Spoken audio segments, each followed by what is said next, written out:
This conference will now be recorded. Is Bob on? I don't see Bob.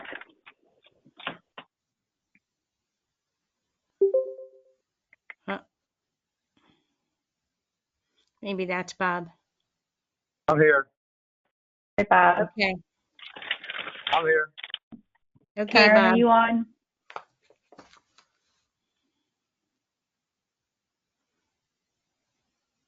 I am Karen here. Catino? Okay, there she is. All right, Okay. Colleen, I think we have everybody up. Okay. By the authority vested in me, I hereby declare this meeting of the Conshohocken Borough Council duly open and ready to conduct any business that may come before it. Ms. Checo, if you could do roll call? Absolutely. Council Member Catino. Present. Council Member Griffin. Here. Council Member Flanagan. Here. Council Member Barton. Here. Council Member Stokely. Here. Vice President Sokolowski. Here. President Leonard. Here. Mayor Aronson. Here. Thank you. Thank you. Thank you for joining us for our regularly scheduled public work session. At this time, please mute your audio lines.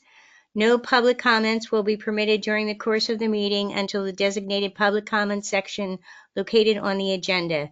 You will be notified during the meeting when public comments are permitted. You may also submit written comments via email to brogers@conshockenpa.gov. A member of the Borough Administration will read public comments submitted in this manner. For all comments, please include your name and address for the record. Thank you in advance for your cooperation during the remote meeting. Prior to our work session, Council held an executive session on legal matters. The first item on our agenda is under presentations. It's the Fire Department Annual Update for Conshohocken Fire Company Number 2. Mr. Perlman, are you here? Yes, how you doing? Good. All right, I have with me Leo Costello, Jackie Pierce. Good evening. Good evening. Thanks for joining us. No problem. Thank you for guys giving us the opportunity to present. All right. Okay. All right. So any fire company, the heart of its business is its members. Fire company has 80 members currently. 25 of them are active responding firefighters. 3 are probationary. And what that is a reference to is these are new members who are currently going through their basic training. We have 12 administrative members. These people fill in tasks strictly on the administrative side of the fire company. And the last group there is 40 what we list as contributing members. These are people we don't see on a regular basis, but they do help the fire company out in various ways, either by being available for large or protracted calls, helping out with some special need the fire company has, or simply by their financial reports. The new members over the past 3 years, we've recruited 10, 8 of which are presently active and continuing to seek advanced training. Part of our membership, we have a recruitment and retention group. That group has looked at the changes that have occurred in the population over the past few years. It's somewhat transient and the demographic has seriously changed. It's a standing group that looks at these issues and tries to develop solutions for them. Our fire company has evolved too. We're more a contemporary volunteer fire company focused on providing the emergency services end and not the major social club that fire companies once were years ago. Currently, the initiative that these groups are looking at is a SAFER grant through the federal government that would aid us with funding and to develop additional strategies for recruitment and retention. And one thing we know we seriously have to do is develop our social media presence. Many younger people are very involved with that, and we have a very small footprint on things like Facebook, Twitter, Instagram, and so forth. One of the things that has helped with recruitment and retention is the stipend program that the Borough of Conshohocken has allowed to be funded. the company has very enthusiastically embraced it. For this cycle, we have 24 members participating, and we have 3 members that aren't even eligible for the program, helping out with the administrative tasks of this program in our fire company. The AladTech scheduling software that the borough purchased is helping us very much manage our on-duty personnel. What we did is, and that's actually part of our COVID response, we created 2 crews. They alternate nights. And this program was very helpful in getting that organized and tracking it. And we're also exploring on the fire company side some incentives to the program to the top performing members. The next slide is simply a list of the people who received the stipend program last year. The next slide is another informational slide. This shows how our company line officers fit in with the borough command structure. And after that is our administrative staff and how that all works together. I think at this time, Calvin has some information that's more related to our operational side. All right, so obviously as the borough is growing, residents are increasing and so is transient population. So our call volume is also increasing as that continues. Next slide for some emergency operations. Currently we are providing mutual aid for the list of other townships and boroughs.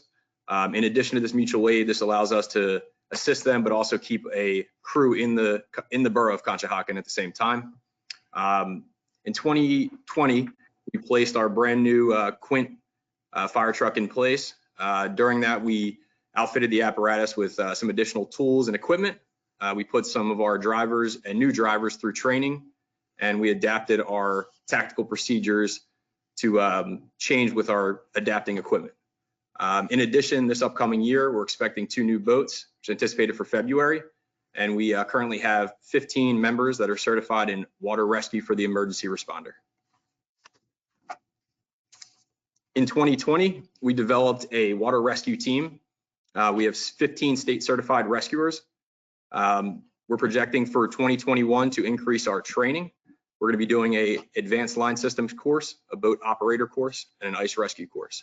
We're also in the process of developing a response procedure for the Conshohocken waterfront to mitigate for floods and for evacuating residents.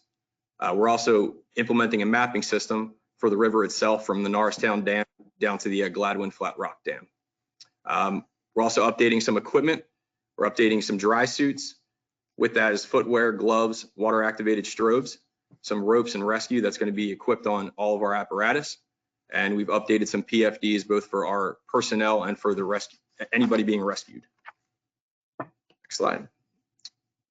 For our training, this year our members completed over 1,400 hours of training. We do a weekly in-house training, which is held every Wednesday. It's 2 to 4 hours of training. This could be various activities between county training classes or internal classes by our members and our officers. This year we're looking to expand some of our training, and this is some of the training that we've done over the last 3 years. We have water rescue for the emergency responder, aerial operations, truck company operations, engine company operations, high-rise firefighting operations, strategies and tactics, and emergency vehicle operation course. This upcoming year, we're going to be doing the ice rescue training, advanced line system training, boat operations, truck company operations, and we're going to be continuing with the trend of the high-rise firefighting, adapting to the new structures in the borough of Conshohocken. We're also going to be doing high angle rescue 1, high angle rescue 2, and emergency medical responder, which is going to help push for our QRS program, which is hoped to be implemented in this upcoming year. COVID breaking out, that's led to some very unique challenges. Early on in the pandemic, masks and protective equipment were in short supply. We had a couple very skilled members that designed an N95 mask to be produced on a 3D printer. And for several weeks, there were 2 3D printers here at the firehouse running 24/7. And we printed 3D masks for all of the members. We also printed a 3D filter insert for the SCBA face pieces. We reviewed and impressed on our people the PPE guidelines and developed some internally to enhance our own protection. We restricted access to the station while still keeping the station operational. The duty program was started, and that was, we adapted our response procedure to reduce exposure by only having one on the night, and that crew stays together. They alternate back and forth, and there are that are kept back in reserve. So if we have to fill a gap because a crew's been exposed or we lose some people. And this was done to provide a very effective continuous response coverage.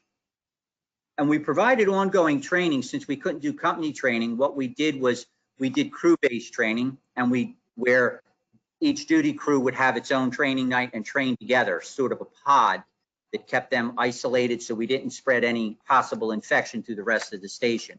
And we also began using online sessions.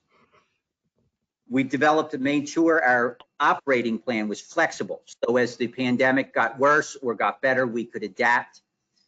And through all this, we participated in drive-by birthday parades and other community events to maintain our social presence and push the community spirit up. This slide is just a snapshot of our 2020 expense breakdown. Our operational expenses were $98,154.43. Our building expenses were $36,462.32. Our administrative totals, which is any type of equipment, taxes, accounting, that's the $9,418.95 for a total expenses for the year of $144,036.70. The last thing we're doing is looking ahead. We said we're doing some planning, and over the next 1 to 5 years, we have some work to do on our roof. We have concrete work to do out front. We want to look at the domestic water and fire service sprinkler. That obviously is in need of some upgrade. All of the lighting in the building is slated to be converted from the current fluorescent to LEDs. The firehouse's utility rooms are going to be renovated. Some additional storage is going to be done. We also have to look at our historic resources and make sure that they're protected. Down the road, some plans planned for renovations and additions. We're going to sit down and develop a sort of a facility master plan, what we need to do, what we think we need to do, and engage some architectural and engineering consultants to help us with that. We know we need to improve our response technologies, and we are in the process of looking at purchasing a utility truck, which would simply be a pickup truck type vehicle. Farther out, 5 to 10 years down, we want to execute the renovations and additions we've been talking about, secure the financing, acquire additional property if it is needed, and actually complete that construction. Other things we plan to do is try and develop some type of a sleeper program. We would have facilities in station where guys could stay overnight. And then the current air truck, we know that needs to be refurbished, replaced, or reconfigured in some way to make it more applicable as the borough's demographic change. We have more high rise and such. That truck was originally laid down more rescue heavy, and that's not really needed in town. So that truck, we know we'll have to look at refurbishing that and reconfiguring it. I think that's it for us. That concludes our presentation. Is there any questions? Does anyone on council have any questions? Hi, I do. You mentioned an angle rescue. Could you explain that to me? So our high angle rescue is basically to be able to accommodate for any type of rescues that are from rope, basically. So for an example, if there was a window washer that had a medical emergency while washing one of the high-rise buildings, we would have that training to be able to rappel down to them and rescue them and take them to the ground. Thank you. Anyone else with any questions? Well, I think you guys gave a wonderful presentation. It's very detailed, includes everything. You have done a great job with your fire department. I don't think council couldn't be more appreciative of everything that you do as a fire company and individually, what all of yous do.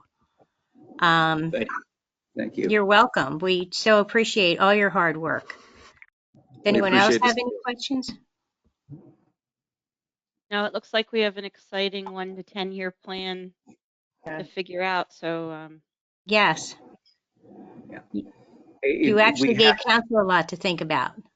yeah, the fire company historically has been very reactionary, and we're moving away from that. When you look at the development that's occurring in the town, we need to look ahead because there's so much happening. We have to look down the road and be in position to be on top of things before they get us. Right, and you're doing a wonderful job. I mean, the things that you have listed for the next one, even 1 to 5 years is just amazing. So I can't thank you guys enough for all your hard work and everything you do. Thank you. Thank you. You're welcome. Thank you. Borough thanks you too. So, does anyone else have anything? Well, thank you guys for coming in and doing your presentation, and all the hard work even just put into that is truly appreciated. Thank you guys for the Thank you very opportunity. much. You're welcome. Thank you. Okay, the next item on presentations is Cavanta Plymouth Progress Update with Mr. David Sharp, Director of Area Assessment Management. Ms. Checo, if you could start that presentation. Yes, thank you, President Leonard. This evening, Mr. Sharp is here to provide a progress update. So an original agreement with Covanta was signed in 2014 for the borough's trash and solid waste disposal. An amendment to that agreement was signed in 2008 and 2019 for the 2020 and 2021 fiscal years. Part of that addendum includes a 3-year extension. So prior to council making a decision on that 3-year extension, Mr. Sharp is here to provide a progress update. There were certain capital investments and operational items that Covanta discussed back in 2019 for the 2-year addendum. And Mr. Sharp will provide that update now. So David, I'll turn it over to you. Thank you very much. And thank you to council for allowing us this opportunity to address you this evening.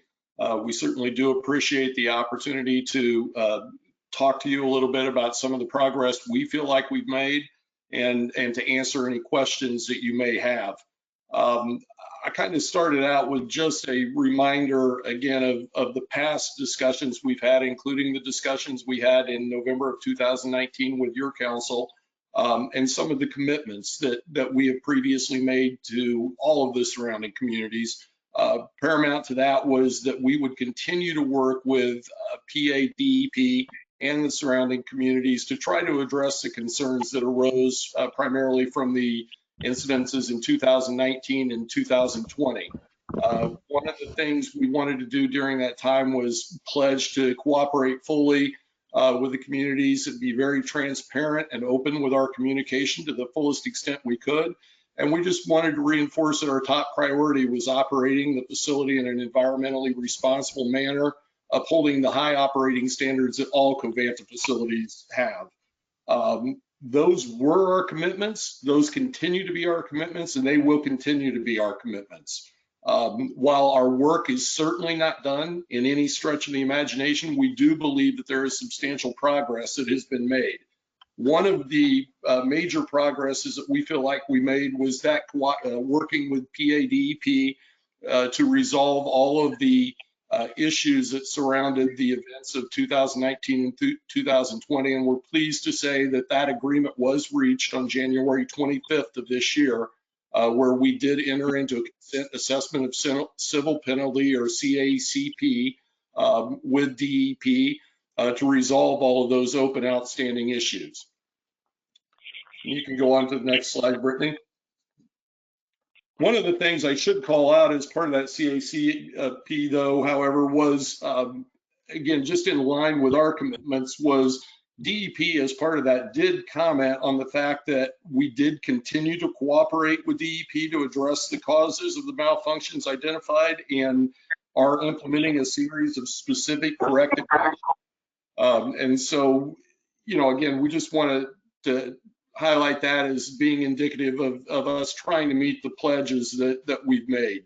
Before going any further into some of the details surrounding the specific corrective actions we've been taking, I thought it might be helpful to briefly review some of the 2020 operational results. You can see there we processed approximately 415,000 tons of waste. While doing that, we did significantly reduce the plant downtime. That's primarily attributable to the fact that we had fewer unplanned outages in 2020 than in 2019. We sold approximately 198,000 megawatts of renewable energy, and we recovered over 11,000 tons of metals. That's ferrous and non-ferrous metals that went back out directly into the recycling market. We did that while safely completing over 37 days of planned boiler outages and 22 days of planned turbine outage, which is a substantial amount of work at any facility. And we're very proud of the fact that we were able to do that and continue operations with no real negative impacts going through the COVID-19 pandemic, which was extremely difficult at times. So, of course, our overall goal is not only to improve the operational performance, but it's paramount to us that we improve the environmental response, the environmental performance as well. And with that in mind, in 2020, we had one emission event that occurred. That was in October of 2020, where we had a failure of a bag in a bag house. Again, as you may know, the bag houses are what trap the particulate from the combustion process in the flue gases. So that bag failed in November. That is one bag out of over 1,600 bags in the bag house. And that did result in an opacity event. And then we did have the one plant trip event in June of 2020, which was due to a cable failure. We think we've successfully addressed that through the relocation of the cable tray, and I'll touch on that a little bit more as we get further into the presentation. So I apologize. I know this slide's a little bit hard to read. But we had committed to over 20 specific corrective actions that we had put forth to PADEP in order to address the prior events. And in general, those corrective actions could be grouped into various categories, including operational type commitments, maintenance, mechanical type commitments, and communication type commitments that we had made. This is to just update council a little bit better on where we stand on those corrective programs and corrective actions that we had previously identified. You'll see on here that there's several of those that simply will never be fully completed because they're ongoing in nature. And that's things like street sweeping, like continuing to monitor the perimeter of the facility.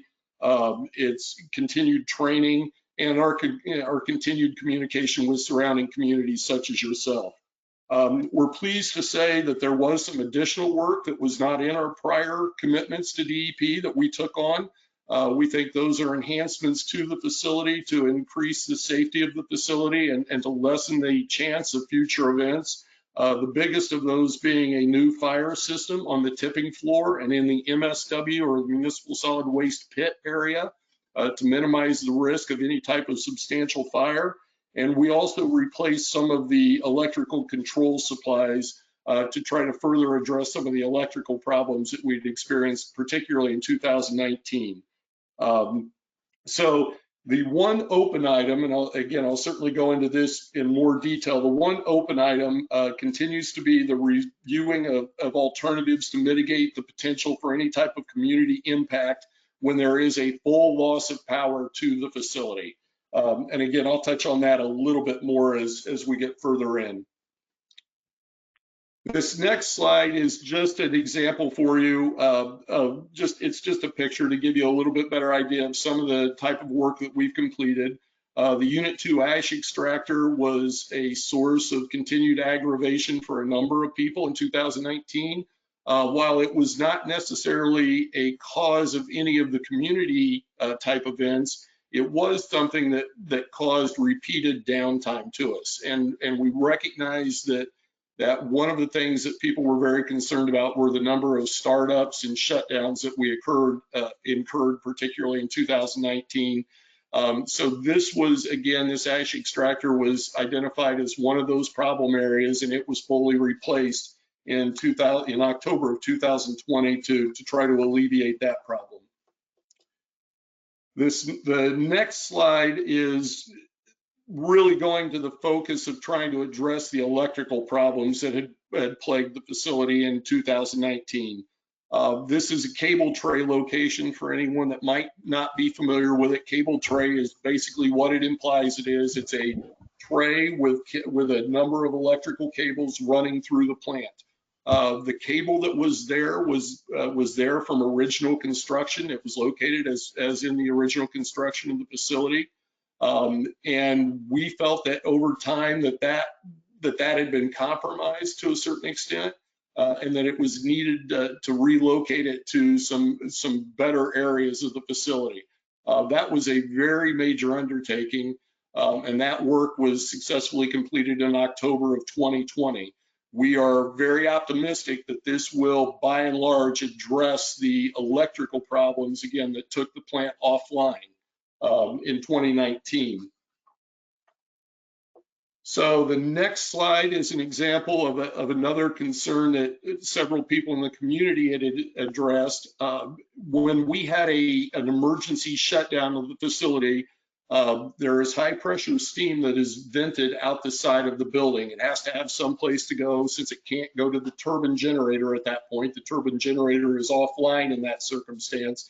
And to avoid a substantial damage to the facility or danger to the public, that high pressure steam has to vent someplace. When it went out those side vents, it was extremely loud. There's absolutely no denying that. The original plant construction just had a vent there that pointed straight out the side, and it pointed it towards the kind of the IKEA area. And so when that steam would vent out, like I said, it was extremely loud. What we were able to do and complete in October of 2020 was kind of a redesign, re-engineer of this, where effectively what we were able to do was place what we would call a silencer. You can almost think of it as a muffler on those vents. And so now, rather than it pointing towards the IKEA area, it points upward. But more importantly, again, it almost acts as a silencer, a muffler type device. So it is far, far, far less noisy when it occurs. And hopefully this will alleviate some of the concerns that the community previously had about loud noise, loud event. We tried these out a little bit, and they've been very, very successful.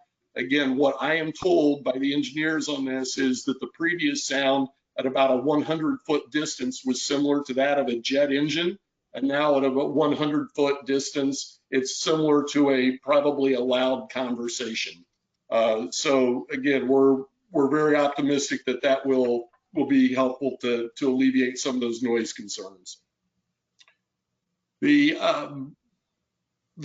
opportunity, we can't completely, with any facility such as ours, you cannot completely eliminate the risk of the facility being taken offline by an unplanned event. An example of that would be at other facilities where the utility itself could have some type of issue where power is no longer provided to the facility. So what we've really tried to focus on, because we recognize those events where we've lost power have been the cause of the major concern. So what we've really tried to focus on is, in the event that something like that happens where the plant goes offline, number one, how do we prevent it? And that goes back to, in our case, the cable tray relocation. So hopefully that alleviates or greatly minimizes the risk that something like that will occur. But if it should occur, what we feel like is the most important thing we can do is attempt to suppress the fire that's going on in all of the units at that point. That ongoing combustion process in the past is what has been responsible for the fugitive emissions, some of the smoke, things like that have been seen throughout the community and rightfully caused a lot of concern. So our efforts in the past on that were spraying those fires down with water. That's very, very difficult because water simply does not penetrate the waste bed that's in the unit at that time very well. And additionally, it's very hard to reach some of the areas that you need to reach. And what we would encounter is the fire, we could temporarily extinguish the fire, but there was still a lot of fire underneath, and it would eventually flare back up, and we'd have to go back in and extinguish again and just repeat that process until we were able to extinguish all the waste. So one of the things that we've been exploring is the potential use of fire suppression foam or a wetting agent in order to better extinguish those fires in an expedient manner, thereby minimizing the risk of any type of fugitive emission. We've been doing that through work with independent fire consultants to evaluate the various alternatives. There's a number of products out there. I know one of the questions or concerns that frequently comes up when we start talking about fire foams is, are these hazardous in any way? There's obviously a lot of material out there now with some of the fire foams that are used by the Department of Defense and some other agencies containing what's called PFAS or fluorinated compounds in there. And the studies are revealing more and more that those fluorinated compounds are very, very difficult to ever fully dispose of properly. And so I want to assure you that the materials that we've been testing are non-hazardous materials, and they do not contain fluorinated compounds in them. That's been one of the requirements as we've worked with our independent fire consultants, is we do not want to deal with anything that's got the PFAS or PFOS material type in it. So we're using non-carbonated or non-fluorinated compounds in all of that. We are testing a number of different materials because what we've found is we've done testing, and we've done some testing at the site. We've done some testing off-site at other locations. What we have found is obviously not all of these materials are equal, and there are some materials that work better in certain areas of the boiler than in other areas. An example of that might be, we can see this maybe on this next slide. For instance, we've got the medium density foam, a picture of medium density foam applied in the feed chute area. The feed chute is where the waste is introduced into the combustion process. So there you have relatively good access to the area. You can spray into that area, but you're looking for something that's fairly dense. It doesn't need to flow a lot because you've got good access to it. And so something like a higher density type material may be appropriate there. Conversely, the picture on the right is a wetting agent that was applied at the rear door area of the boiler. And in the rear door area, that is one of those areas I spoke about previously that you don't have near as good access to. And so you have to have something that flows a little bit better as you spray it in order for it to get the coverage that you want to get covered in there and to have the best chance of suppressing that fire in a prompt manner. So again, at this point, we are not married to any particular product. We are continuing to explore a little bit. We think we're very close to having recommendations regarding the products that we will use. And on this next slide, you'll kind of see we're currently in the process of developing engineering estimates and designs for a foam system. And again, when I say foam system, that could be a foam system proper, or it could be more of a wetting agent system. There's a slight technical difference between those two terms of wetting agent and foam that I won't necessarily go into right now. But we're continuing to work on that design right now. We will work with PADEP regarding any necessary permitting for that system once we have that full design. We're currently anticipating that we'll be able to approach them with a design in the first half of 2021, hopefully sooner rather than later. And one of the other things we will do as we finally hone in on what materials we would propose to use in there, we will provide those safety data sheets to the municipality to allow you an opportunity to raise any concerns or any questions you may have before we would advance that system any further. And we'll do that with Plymouth Township as well, and West Conshohocken, and certainly DEP will also receive that information so that everybody can agree that whatever wetting agent or foam we may use is something that is environmentally safe and there are no concerns about additional problems. One of the other things we are doing, though, is we are not stopping there. We're continuing to explore the possibility of ancillary type systems to further enhance our ability to combat any immediate or unexpected loss of power to the facility. How do we best manage that circumstance? And so there's a number of alternatives that we're considering still at this point. There's nothing I really want to discuss because I don't want to mislead anybody, but there are a number of other things that we're considering in addition to that foam or wetting agent system. Another important component of our corrective actions was the communication. We wanted to make ourselves more accessible to people. We wanted to make us as transparent as we could be in what was occurring, including those days that we're not very happy about. So one of the things we've done previously is we developed an updated website to provide more communication regarding the facility and events at the facility. That can be found, I should have put it on here, but that can be found at www.covanta.com/Plymouth. We have, since we've updated that, as of January 1st of this year, we've had about 2,800, almost 2,900 unique users that have visited the website. There have been about 2,900 page entrances into the website. For those of you that may not be familiar with analytics, that's basically the number of times a certain page is the first page that someone enters into your site on. And we've had about 4,100 page views. It's interesting to us, the average user has spent approximately 3 minutes on the website, which according to what I'm told is a fairly significant amount of time. That may not be, we don't know how meaningful that is, because I know in some cases, for instance, I'll go onto the website and I may forget to close the website and I'll be on there half of the day before I realize, oh, I've left the website open. So it may distort the statistics. We don't know, but the number itself is interesting because it would seem to imply that people are spending some time looking at it.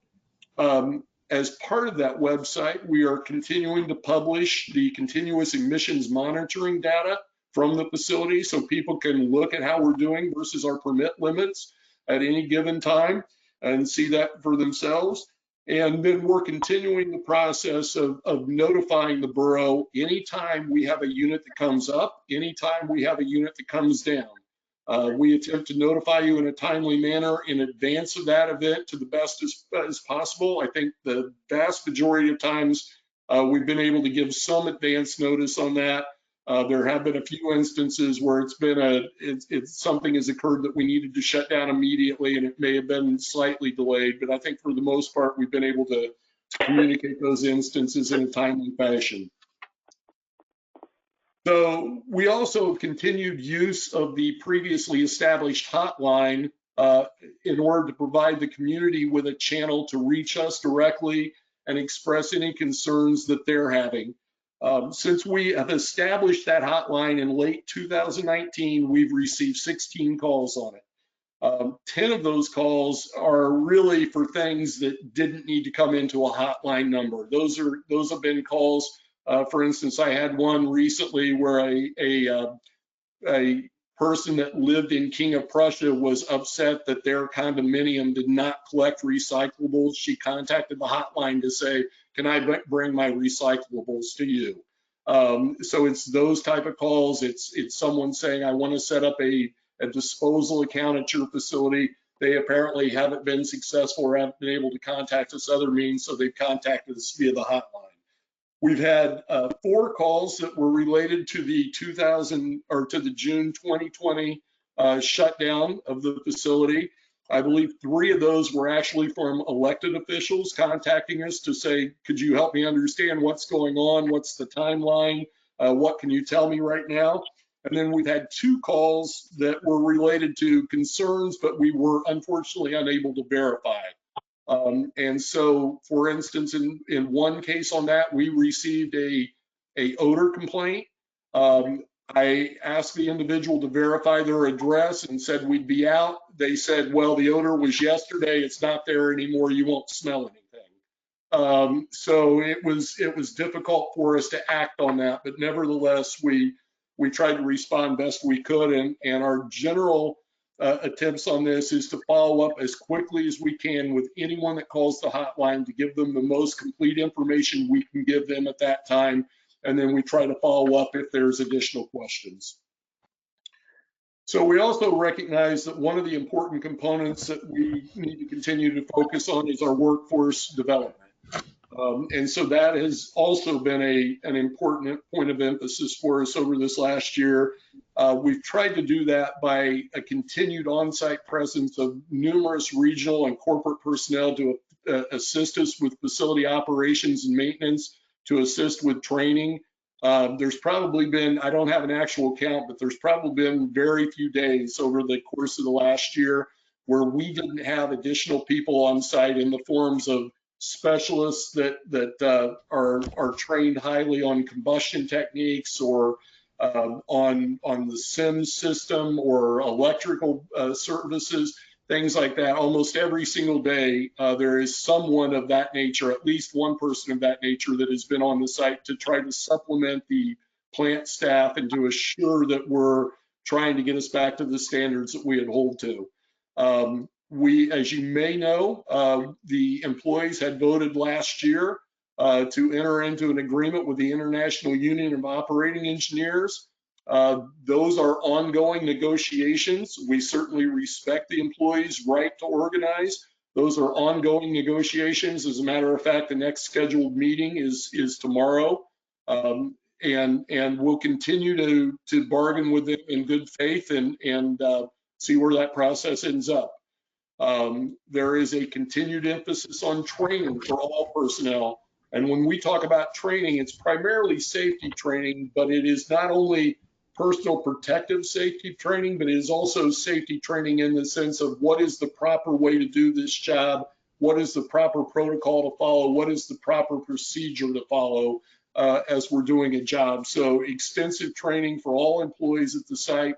And we're very proud of the fact that despite the fact that we've had a substantial amount of work to complete over the last year, we're now at almost 1,200 days, consecutive days accident-free on the site. So that is a great accomplishment by the team there. And we're very, very proud of that and certainly look to continue that as well. So I know I went through that fairly quickly, but in closing, I just want to say that again, we recognize that our work is not done. We recognize we have a continuing commitment, not just to Conshohocken, but to all the residents, to all the surrounding area, to conduct our work in a manner that's environmentally sound and protective of human health and protective of the environment. And we do feel like, as I said before, that we've made substantial progress. Like I said, we're not done. We're going to keep plugging away at this. And we continue to be proud of the role we're playing in providing sustainable waste solution to the borough of Conshohocken. We really do appreciate the partnership that has existed over the years. We certainly hope that can continue on. And with that, I've probably already talked too much, so I'd be happy to try to answer any questions you may have. Hi, David. This is Karen Tutino. Thank you Yes, very ma'am. much. I really appreciate the education on that. It looks like you really have made a lot of progress, and we appreciate the continued commitments. I have just one question. You had said that the plant had sold somewhere close to about 200,000 megawatts of clean, renewable energy. Yes, ma'am. Just curious, can you put that into some kind of a practical example, some understanding of what that would generate what would that be almost sort of, I don't know, just able to power? Sure. That's actually a good question. It's a little bit hard to always convert that over because different people use different measures, but in general, we assume approximately 11 to 13 homes. So you could probably, if I do 11 on that, you're talking about roughly 18,000 homes, enough power for roughly 18,000 homes. Wow. Okay, great. Thank you. So again, I do want to stress, we don't have any idea where that power ultimately goes, though. We just sell it out onto the grid, meaning we sell it into what's called PJM, and we're not involved in the distribution at all, only on the generation side. But thank you for your question, and thank you for your comment. Anyone else on council have any questions for Mr. Sharp? It's Tina Sokolowski. I do have a question. Yes, So ma'am. your plant is being very proactive in addressing the issues from 2019. And obviously 2019's issues were caused perhaps by just aging of the facility. So you have mitigation plans to continue working in the current state, but what is the company doing for strategic planning for the future so that, 10 years down the road, you're not getting into the same predicament for this facility? Right. No, thank you for your question. That's absolutely a good question. And really the best way I can address that is to say, if we look at our 10-year plan that is out on, that it's internal to the company, of course, but what you do see is a continued substantial capital investment in the facility. I know that may not give you full confidence given some of what's occurred, but I can tell you that there is no material drop off in the anticipated capital spend over that 10-year period right now. There is a very proactive program of the various branches of disciplines within Covanta. So for instance, the turbine group, the electrical group, the boiler maintenance group, boiler reliability group, those groups come through as part of our planning and have a very strict schedule in place that says this system at this interval needs to be inspected. This system at this interval, this may need to be replaced. And during the planned unit outages that occur every year, one of the things we do is we go in and we look at those things that are scheduled for the next few years, and we kind of take a look at it and say, are we on the right schedule? Is this the right plan, or do we need to accelerate this plan? Are we showing more wear in this area than we would have anticipated? So I can assure you that is an integral part of our annual budgeting process, our long-term planning process, and I think everyone within Covanta is acutely aware of where we ended up in 2019, 2020, and is dedicated to not allowing that to happen again. So this would be a request of mine. We know that with constraints in economics, sometimes we have to make difficult decisions on capital improvement projects. And if things begin to slip, over the next X number of years, is that information that Covanta would share with the local communities to let us know that you're falling behind what your capital plan was? I think I would say yes, we can absolutely commit to that. To me, that is part of probably the ongoing communication that we need to have with the local municipalities to say, hey, this is what we envision. Again, and we will certainly try to do that if there are any material deviations from that plan, anything that we feel like would impact the effectiveness of the reliability of the plant. Yeah, we would want to share that. But again, I'll stress, particularly in this facility where it is owned and operated by Covanta, it is absolutely in our best interest, and I hate to be crass about it, but it's in our best financial interest to ensure the continued reliability of that facility. We only make money when we run. We do not make money when we're down. And so honestly, we don't like it any better than some of the other people do. And we're committed to trying to make sure that facility stays at the high operating standards we maintain. Thank you. Thank you. David, Anita Barton. Can you remind me again how often you change the filters in your stacks? So there are so I think what you're referring to is probably the bag house bags. Okay. Those bag house bags are routinely changed out every 3 years. Again, that is one of those items that we monitor, and occasionally those would be changed more frequently, but on average right now, we try to get about 3 years out of a bag. We actually feel like we could get more out of it. I think many facilities look at their bags and say, we think we could get 4 to 5 years out of them. But that is one of the areas that Covanta has made the decision previously that that's not something that we want to stretch. We think the implications of stretching that are potentially far more hazardous and far more damaging to us. And so we've kind of, at least at this point, it's about a 3-year cycle. And does the DEP have any say over that as to how many years you leave your filters in? Not that I'm aware of. Again, I say not that I'm aware of, not to be evasive, simply because I can't think of any place they do. They would monitor it in terms of how are we performing versus our regulatory requirements. Okay. And so the annual stack testing, they'd be looking at things like that, but I'm not aware of any actual ability of them to regulate how often those would be changed. Okay, thank you. Thank you.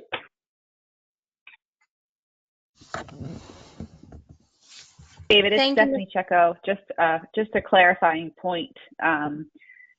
Is it a correct statement that the DEP is not discussing repealing the operating permit for Covanta based off of the 2019 and 2020 events? So I can only speak to what we're aware of, and I can say that we are not aware of any conversations along those lines. So the conversations that took place with the CAP assessment agreement focused on corrective measures and mitigation, but not a repealing of the operating permit. Correct. Okay, thank you for that clarification. Thank you. Has Covanta in any of their facilities had a revoking of their operating permits anywhere? Do you know? I'm going to have to defer on that simply because I can't think of any, but over the history of the company, and I've not been with the company since it started, so I think it'd be wrong of me to make any representation regarding the entire history. I can't personally think of any as I'm sitting here right now. If you wouldn't mind working with Stephanie just to see if we could get an answer to that question, and then Okay. if that did happen, what was the offense or multiple offenses that got to that point, just to give us a frame of reference when we're looking at things, Okay. if you don't mind. Certainly, I'll be happy to. Thank you. So David, I think the points that I'll follow up with you on are kind of just confirmation that Covanta is comfortable providing a status update from a capital plan if there's going to be any material deviations, and providing an update to the community. And then I will follow up with you just to confirm the permit issue, so that when this is back in front of council for consideration, because again, this is going to be in front of them to consider the 3-year extension that's in the addendum to the 2014 agreement. They have that information in front of them. Okay, no, thank you. And just to clarify again, we will be happy to talk about if there are any substantial deviations from the intended capital plan. What I cannot commit to, simply because we're a publicly traded company, is I cannot commit to providing actual details of the capital plan on an annual basis. Understood. Understood. Just looking for any major deviations based on the economy. Okay, thank you. Thank you, Mr. Sharp. Thank you very much. I appreciate your time. We appreciate yours. Thank you for your very detailed update for us. We appreciate it. Thank you. You're Have a good welcome. Thanks, David. Okay. The next item on the agenda is land use matters, public hearings, and ordinances. The first item is a discussion on an amendment to the accessory structure section of the zoning ordinance, and I will turn that over to Mr. Peters. Thank you very much, President Leonard. We have discussed this item numerous times over the last several years. It is the question of the appropriate size of an accessory structure and specifically, and you'll note in the ordinance draft that I circulated, specifically of parking garages. So your zoning ordinance currently provides that all accessory structures, including parking garages, shall not exceed 350 square feet. We know, and you know, because you've seen the applications, that many individuals come in and request relief from that provision because the 350 square feet with modern cars results in the inability or potential inability to park two cars within the accessory structure. It is a drain on your zoning hearing board for processing these applications. And it's something in terms of your review of your ordinances that we've identified as a relatively easy fix. So what's before you tonight is the proposal to increase the permitted area to 450 square feet, and that's only for garages. So all other accessory uses would remain at 350 square feet. Parking garages would be increased to 450 square feet. And the specifics of how we would achieve that obviously is still subject to discussion as it goes to the Planning Commission, both your Planning Commission and the Montgomery County Planning Commission. We're trying to think through how to balance encouraging these garages with making sure they're used for their intended purpose. So in the past with zoning hearing board applications, you've had a requirement that there be a deed restriction imposed on the property for purposes of having the garage used for parking. The question for the Planning Commission moving forward, and then for you when it comes back to you, is something like that in your zoning ordinance itself going to be so onerous or concerning? Because again, most individuals aren't recording things against their property on a yearly basis. Does that actually discourage individuals from putting in these garages? And we want that because we want their cars off the street. So we'll be talking about this over the next couple months. The Planning Commission will take a look at it. The Montgomery County Planning Commission will take a look at it. Tonight, what I'd love is any feedback you may have on the square footage size. So we took a look at what a garage space that we know works would be. That is 450 square feet. We kicked around anywhere from 400 to 500, and 450 seemed to be a good settling position. So if you have any initial thoughts, I'd welcome them. Otherwise, we will take it through the process and then we'll have it back before you at a later date.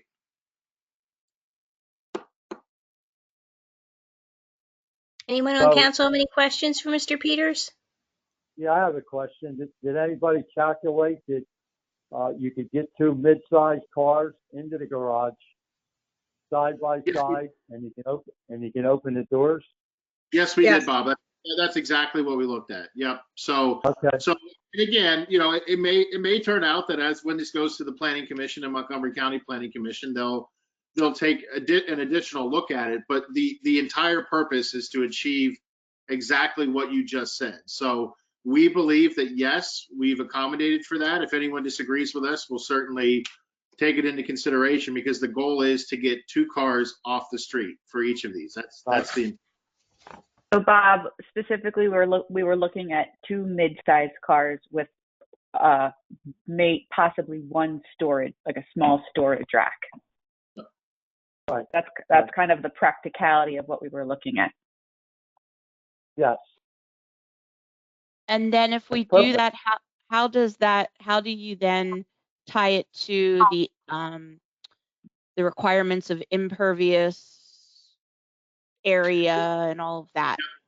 So there's no current proposal in this ordinance to change any of that. So if you're going to have a 450 square foot garage, you'd have to comply with the impervious requirements.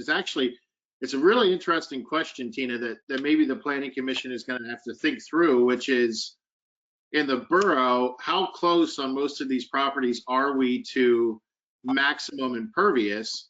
Because if we're really close, we could consider allowing some leniency in impervious in exchange for a parking garage that gets 2 cars off the street. So I'm glad you bring it up, because that's not something that we've addressed in this ordinance. To answer your question directly, right now, they have to comply with impervious, period. There's no exception for garages. So that's something we'll look at before the Planning Commission, and I'm glad you brought it up, because I may not have picked up on that. Thank you. Yep. Would Anyone else council have have any- an issue? Go Would ahead, council Steph. have an issue? So if you're looking at increasing the garage size, would you have an issue with providing an exception to the impervious coverage if you're getting a larger garage and you're potentially getting cars off the streets? Is that a trade-off that you're interested in considering? Would be? I just don't want to go. Okay. Okay. Yeah, Would we Absolutely. have to look at it case Absolutely by for me. case? Well, so I think what we're going to have to do is maybe we don't do an exception for the entire structure. Maybe we do an exception for the additional 100 square feet. So you still have the same. So any accessory structure could be 350 square feet. We'll have to talk with the Planning Commission that this bump up to 450, could that 100 square feet be exempted from impervious coverage? Legally, it can. We can draft it. The question is whether or not it makes planning sense. So we'll work through that. We can't make it case by case, because the purpose of this Yeah. change is to avoid that process altogether. We want to take it completely out of the process and just encourage people to do this. And Mike, there is a code section that actually kind of is very applicable to that. There is already in the residential districts a provision that allows off-street parking spaces to be exempt from the impervious coverage of the property. Right. So Excellent. it may have to do a little modifications of language by chance, but it is already in there as a concept. Great pickup, Eric. Okay, so Great. Thanks, Eric. yeah. So Eric, you and I will talk about that obviously with the Planning Commission as well, and I'm sure we can figure something out, because again, it's sort of based on everything we've seen, this is kind of a no-brainer. We just want to get it right. So thanks. Great. And I just have one question.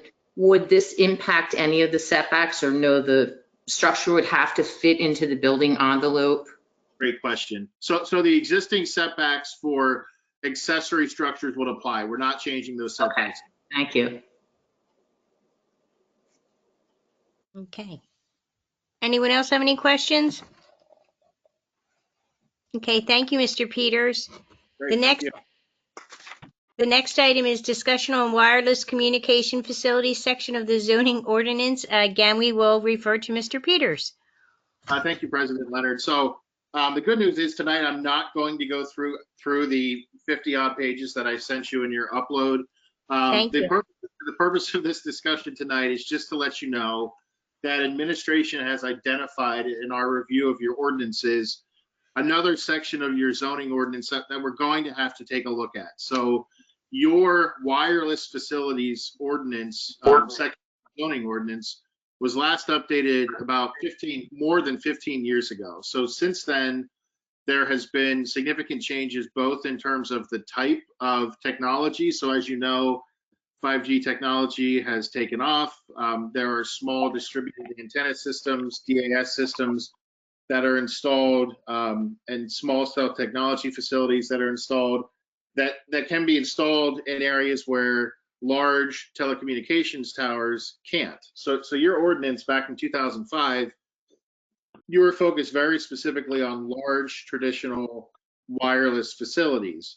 It's time to update that to address these 5G facilities, and administration's perspective is with everything going on in the borough and the advances we've made, I think it's fair to say that we want good 5G coverage in the borough. It's beneficial to the businesses and to the residents. So the question is how to balance that new technology with avoiding visual blight and all the things that people are concerned about when you talk about wireless facilities. So what we've given you is an extensive document that outlines what we think could work in terms of how to achieve that middle ground.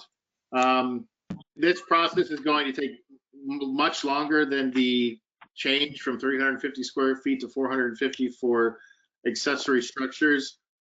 It's a very detailed ordinance. It represents a significant change from your prior ordinance. So we're talking about if we want to get coverage in all areas of the borough, you're talking about potentially having to figure out how to get coverage in residential areas while making sure that you don't have ugly telecommunications equipment within those residential areas. That's what we're trying to achieve.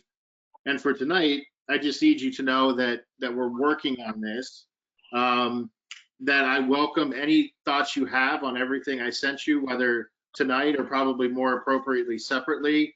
And as this moves forward, you're probably going to see this one a few times. I don't think this is going to be a one and done. We're going to have to work through it at length and try to figure out how to strike the right balance. Eric and I have already gone through it several times, the version that you have. So I know we can get there. It's going to be a process, and I just needed you this evening to be aware that we're doing it. Obviously, if you have any objections to us focusing on this, I would like to know, but I think both legally and practically, you have to update this section of the ordinance. So any initial thoughts, great. You can always provide them to me separately. And again, it's an extensive ordinance, so we're gonna have to work on this one together for a while. But that's all I have for you tonight. Thank you, Mr. Peters. The next item on our agenda is conduct an interview for appointment to the Dog Park Advisory Committee. Haley Ammons, Yes. are you Hello. here? Hello, Haley. Thanks for coming in this evening. Thank you. Thank you for having me. So you would like to be on the Dog Park Advisory Committee? Yes. Yes. Oh, and go ahead. No. Go right ahead. I was just going to say, and what is it that you think that you could add to the committee? Well, I've been a resident of Conshohocken for a little over 10 years now. I've been a homeowner since 2012. I have dogs. I was a member of the dog park. My dogs are a little old now, so they're not as friendly as they used to be. But I'm a committed member of the community, and I'm very interested in getting more active in my in the community in this way. I am currently a homeroom mom at the elementary school, a committee person. So I'm just really eager to lend the skills that I have to the dog park committee and help them, especially as we come up on the warmer weather months and more folks are getting outside and using our parks. Thank you. Does anyone else have any questions? Hallie, what skills do you think you can bring to the dog park committee? I think I'm an enthusiastic Conshohocken resident. I have a lot of I'm just sort of an evangelist for living here. So I think I can bring that enthusiasm and just positivity to a committee, which I think is already really a really just positive, about a positive space and a unique space here. I think what Conshohocken has been able to do with its park system is really second to none. And I think, the dog park is a huge part of that. And I think, getting just making that known throughout our community and beyond is something that I'm excited to do. Thank you. Thank you. Thank you. Anyone else on council? I do have a question. Haley, what kind of dog do you have?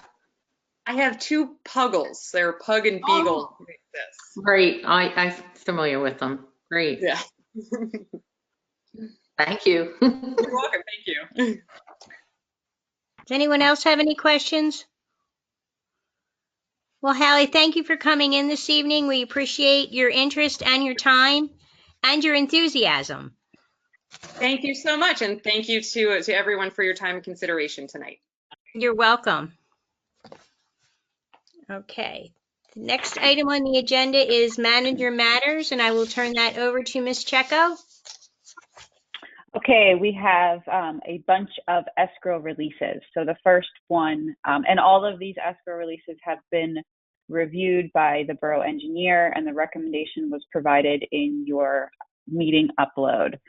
So the first one is 203 East 12th Avenue for the demolition escrow in the amount of $21,535. I have So a I would need motion for that release. I'll make that motion. I'll second Sokolowski. All in favor? Aye. Aye. Aye. All opposed?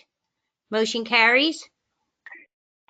The next is 130 West 5th Avenue, a financial security escrow release in the amount of $76,300.65. I'll make that a motion. Ike Griffin. I'll second it. Anita Barton? All in favor? Aye. Aye. All opposed? Motion carries. The next is the fifth and final security escrow release for 204 East 8th Avenue in the amount of $19,515.45. Sokolowski make the motion. Ike Griffin Like second. second. Ike will second. All in favor? Aye. Aye. All opposed? Motion carries. The borough administration is applying for the 2021 Monco 2040 grant. We are changing the location of the outdoor fitness court to a section of Sutcliffe Park. It was originally planned to be Haynes and Salvati. However, we're moving it to a more centralized location in the borough. As a reminder, we received a $30,000 grant from the National Fitness Court program itself. And we are applying for a $100,000 grant for the project through the Monco 2040 grant program. In order to submit that application, we need a resolution authorizing the submission of the grant application. And I would just like to thank Ms. Stetler and Lauren Irizarry for all of their work on finishing the application itself so we can submit it to the county. So if you're inclined, I would just need a motion to approve resolution 2021-02. I'll make that motion. Anita Barton? And I'll second it, Robert Stokely. All in favor? Aye. Aye. All opposed? Motion carries. The next item is a tuition reimbursement for Officer Bond for the 2021 spring semester. This is a CBA item. I'll make the motion. Sokolowski. I'll I'll second. second it, Tutino. All in favor? Aye. Aye. All opposed? Motion carries. The next item is to consider approving resolution 2021-03, which would extend the suspension of the license application and fee requirements of the sidewalk dining license requirements. So as you recall, with the beginning of COVID, in order to assist the restaurants and the businesses, we suspended the sidewalk dining license requirements. We are asking council to consider a similar resolution for 2021 so that we can continue to assist the businesses in any way that we are capable of doing. So if you are inclined, the motion would be to approve resolution 2021-03, and that would be until December 31st of 2021. I'd like to make that motion, Tutino.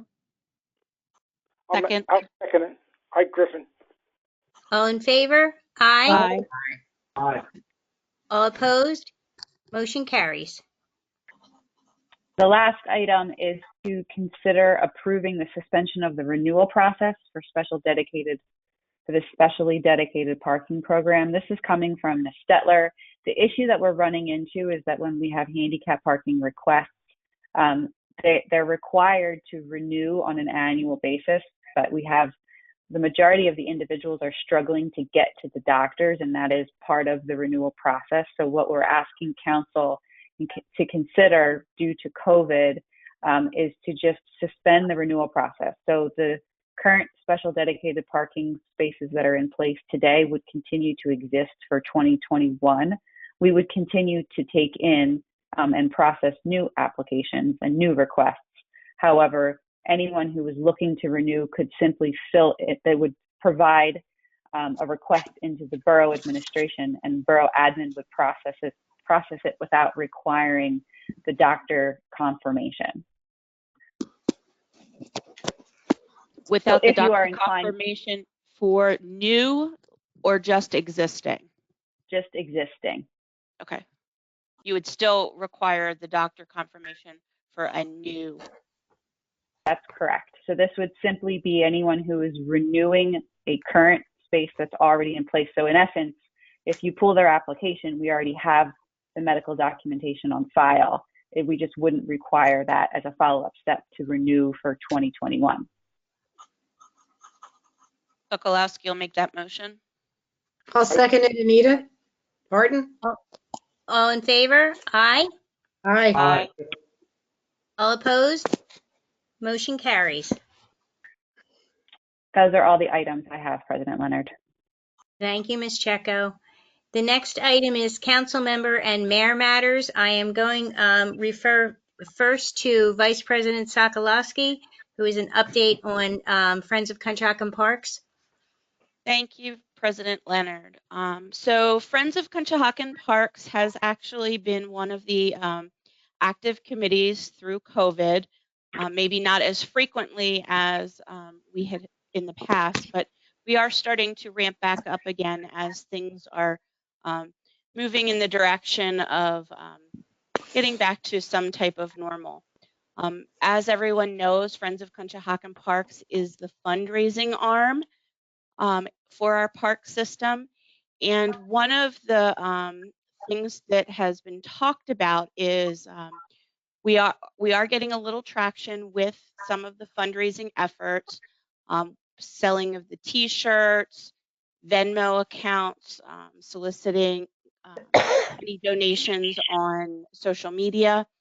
But one of the things that was talked about is perhaps if we actually started marketing a tangent type of program or project, we could get a little more traction on the fundraising for Friends of Conshohocken Park. So one of the ideas that came up was, would council be willing to give permission for Friends of Conshohocken Park to actually market fundraising for a zip line for Sutcliffe Park?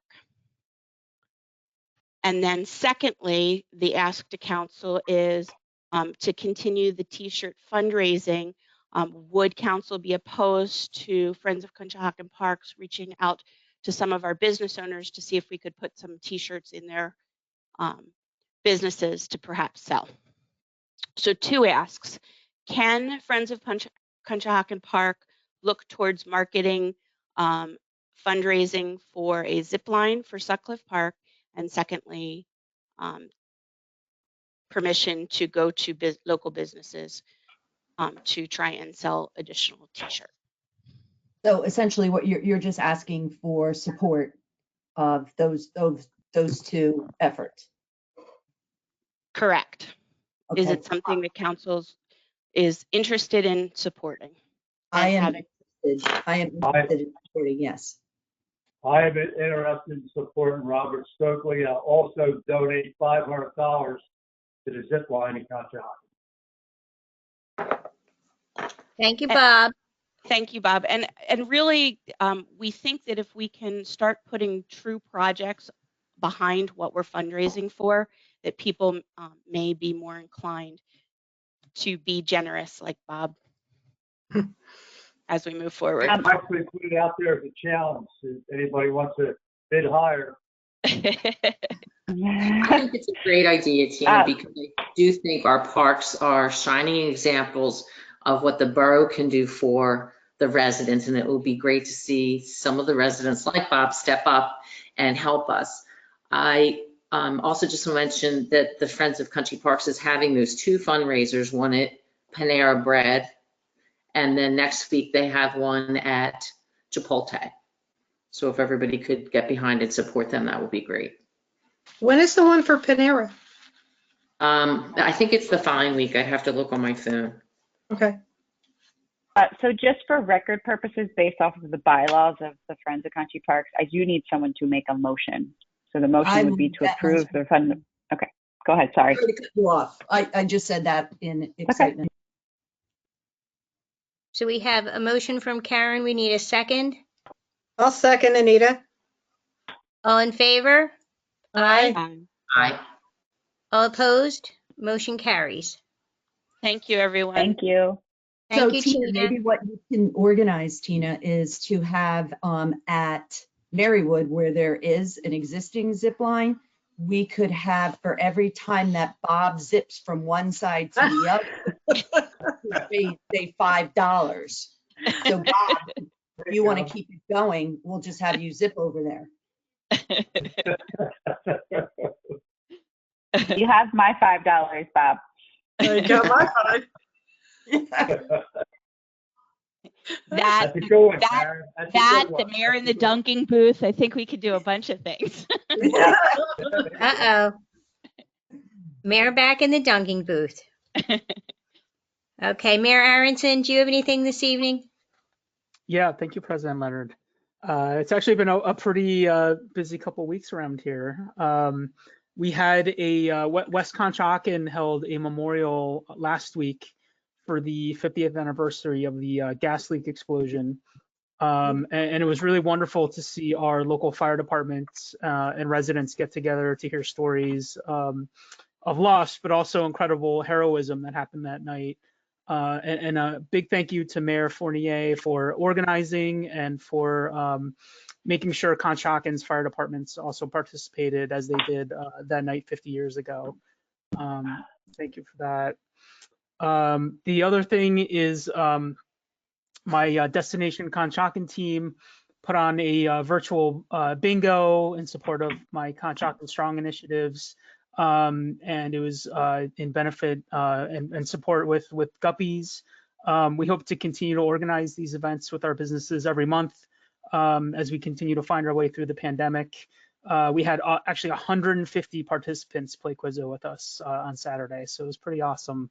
Thank you to everyone for your support and everyone who attended. They've been a lot of fun to put on.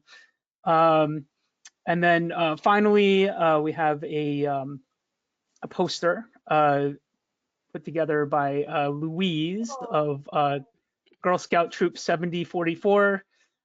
She wants to remind everyone Scout cookies are on sale. So please get in touch with your local Girl Scout. And I believe I just saw that CAPS is also selling Girl Scout cookies, so you can go there as well. And that's it for me. Yeah, and the Girl Scouts have been very creative since they can't door knock. They're doing things like Venmo accounts and scanning codes, and you order and they deliver. It's really they're very excited about how creative they've become. So That's great. Okay, Miss Barton. I give a shout out to our streets guys. They're amazing. They did a great job. Thank you, Ray and guys.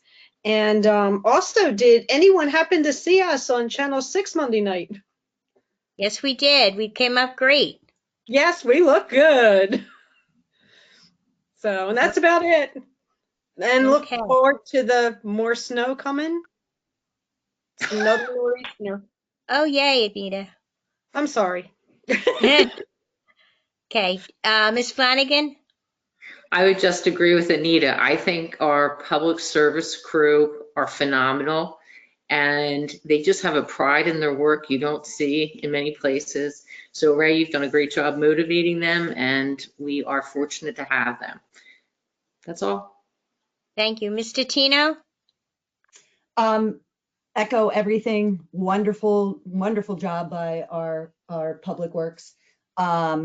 And then I think I'm fresh out of everything after my zip line idea.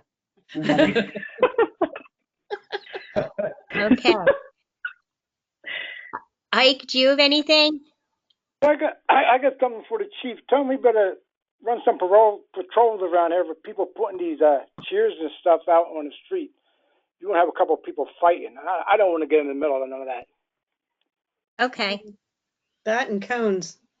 Yeah, cones, anything they put out, the tables, anything. Okay, Mr. Stokely? I thought you forgot me, Colleen. I know you thought I forgot you. Best for last, right, Bob? That's right. I just want to, maybe a question for Steph about this online to help the seniors about the vaccine. What Okay. we're doing to try to help them. Is there anybody calling in for help? Has the borough received any phone calls to date? Is that what you're asking? Yeah. We were supposed to set up something for them if they call in that we could get them on it, because a lot of them don't know how to get onto these sites. A lot of them don't have computers. So the borough doesn't have, we would absolutely take a phone call and assist anyone in terms of getting them, pointing them in the right direction. I know that the county was setting up a portal of some sort where if you didn't have a computer, you could go to a designated location and register through that means. I don't know how beneficial that is either, because that means you actually have to get to a different location. Right. So the only thing that we would be providing is anyone can call the borough administration. The borough administration will provide information that's available. Because I mean, if you see the news, there's a lot of vaccines coming into CVS and Rite Aid, and that's going to happen next week, in the next couple of weeks. So I found something out yesterday that I got my first shot today, my vaccine shot, and the reason I got it is because I got an email last night because when the weather's bad, a lot of people canceled out. Which you weren't supposed to do. Right, but you got to stay on.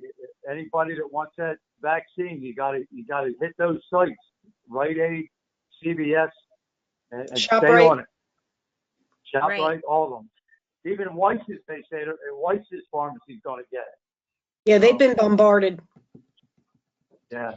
So the Rite way Aid, they don't have it yet. Rite Aid and CVS don't have it yet. correct. So the state is really working on getting enough vaccine out to the various counties, and then the counties basically, once that vaccine gets out, then the county and the pharmacies are able to set up their portals for people to go on and show interest that they would like the vaccine. Going on and registering isn't necessarily scheduling your vaccine appointment. Once you register, they know that you're interested in it, and then they'll do an invite back to you. Their struggle is, go ahead. No, go ahead. A lot of them won't even let you do anything until they get the vaccine, like CVS. Correct. So what's been happening is they open up the scheduling, and then for whatever reason, the amount of vaccine that the organization is expecting doesn't come in, and then you have to end up canceling patients or people for their vaccinations, which ends up being even more aggravating to folks. So there's a lot of challenges, and because of the storage of the vaccinations, the storage requirements, once they take it out of the refrigerator, they have to be able to give it to folks. So they really need to know how many they can do in any given day. So Bob, you're right, with the snow, if they took vaccine out, they were just looking for people who wanted to come. I saw, I think in Washington, their storage actually broke down, and they were calling people to come in and get their vaccines that were due the next several days into the night, into the morning hours. So they were basically running a 24-hour COVID vaccine. So I think people are trying to get the vaccine out when they have it. One of the challenges is actually getting it to enough places to be able to mass vaccinate right now. That's right. And you would be a good spokesman for the next meeting Thank you. to say what you just said to the residents of this town, to explain to them how it works, because they're confused. A lot of people are confused about this. And the way the state's handling this is terrible. It's terrible. It's less than ideal, for sure. Yes. So Bob, I did just get confirmation from our administrative assistant who's up at the front. She has spoken to a bunch of residents. They have called in. She's been able to walk them through to the correct portion of the county website. So at least anyone who's calling into Borough Hall is being directed to where they actually need to go to get the process started. So if there's anything else that we can do, we'll do it. But there's, as Tina just said, I think Tina summed it up pretty well in terms of the process itself. And until we get everybody vaccinated, I mean, this town's 10,000 people. I mean, how fast could this town be vaccinated? Pretty fast if we had the vaccine. If we had and the also, vaccine. you want to get the economy back. You want to get people to get working in these buildings. You got to get that vaccine out, and we got to push it, and everybody's got to push wherever they can to get this thing done. I think fast as possible. Once the Johnson & Johnson vaccine gets its authorized use, I think that'll be a game changer, and we'll be able to get more volume of people vaccinated. But right now, What about the AstraZeneca one? I haven't heard a whole lot about that one, but it was on the news tonight. Yeah, what they're saying is once the Johnson & Johnson one becomes available, they think that will be the game changer to get volume. Okay. And this is all just hearing, different people talking about it, trying to follow what's going on in the county. So okay. It's tough. It's tough right now. In the meantime, keep your mask on. Keep your masks on. That is the bottom line. You are correct, Ike. Well, and we know how hard the healthcare workers have been working. Everybody's on the front line, but it's kind of neat that I think there's like 7,000 or 8,000 healthcare workers that have been given tickets to the Super Bowl. So that's kind of a neat recognition of their work. Yes. Chief Metz, are you there? I didn't forget you. I am, Madam President. I'd like to take the opportunity to just bring to light something that happened in January. You probably heard of it. It was in the news. There was a barricaded gunman in Plymouth Township. And it was handled by SWAT. And I just wanted to reaffirm, bring to your attention that our department has a big footprint in the regional SWAT team. And we had 3 members there, 1 negotiator and 2 operators. And Chief Merciati sent them a letter, each one of them, not me, but the members themselves, thanking them for the professionalism that they showed and the resolution of that incident. And I understand that, because if that was here and that was me and I had to, and I was confronted with a situation that was very dangerous, I would be very thankful for the members that showed up and handled that peacefully. And that was the resolution. It was a peaceful resolution for an armed person that was a bad person that was wanted for murder. And it was a day-long thing. And we're very committed to the SWAT team, and it's a big, it's a burden on the department financially and scheduling wise. It's a big commitment, but when you need them, like they were needed in Plymouth Township, it's worth every penny. No one got hurt, no officers, no suspects, no innocent bystanders, anything like that. That's what they're trained to do, and we make that commitment. Me, the members of the department, Borough Council funds this. We make that commitment, and I just want to bring how important it is, and basically what you're getting for that commitment. And that's available to us. It's a regional thing, so if we're confronted with a similar situation, when police need help, they call them. And if we're confronted with that, we have that option. And I'm proud of the guys. I'm proud of the whole team and their leadership and the job that they did. And I just wanted to make sure you know about that. That's it. Thank you. I appreciate it. Thank you to our police officers who go through all that training and all their time that they put in to protect us that way. It's a great service. Okay, do we have any public comment? Brittany, do you want to start if there was any submitted public comment? Sure. We received one public comment via email submission from Derek Gold, East 8th Avenue. Mr. Gold writes, "How much is enough? Covanta has not made good on their claims." James Reagan, spokesman for Covanta, said, quote, "While our work is not done, substantial improvements and investments made at the facility during 2020 have significantly improved reliability," end quote. Yet here we are 3 months later with the same issues from Covanta's negligence. What substantial improvements were made? My 9-year-old daughter is ill today because of the air quality in our beloved borough yesterday. The fines paid by Covanta are clearly not enough of a deterrent. Based on the amount of citizens, based on the amount of citizens whose lives are affected by this negligence, the fines are laughable. Covanta's annual revenue is nearly $2 billion. I ask that Covanta do the right thing and partner with Tower Health in Conshohocken to fund wellness visits for all who feel or fear they have been adversely affected. Additionally, I ask for the resignation of David Sharp, the Director of Area Asset Management, under whose watch this preventable air pollution happened. This company clearly needs new leadership. That concludes the written public comment that we've received.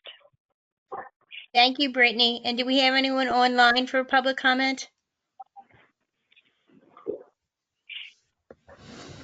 Okay. With that, I will say meeting adjourned. Thank you, everyone. Good night, everyone. Thank you. Bye. Good night.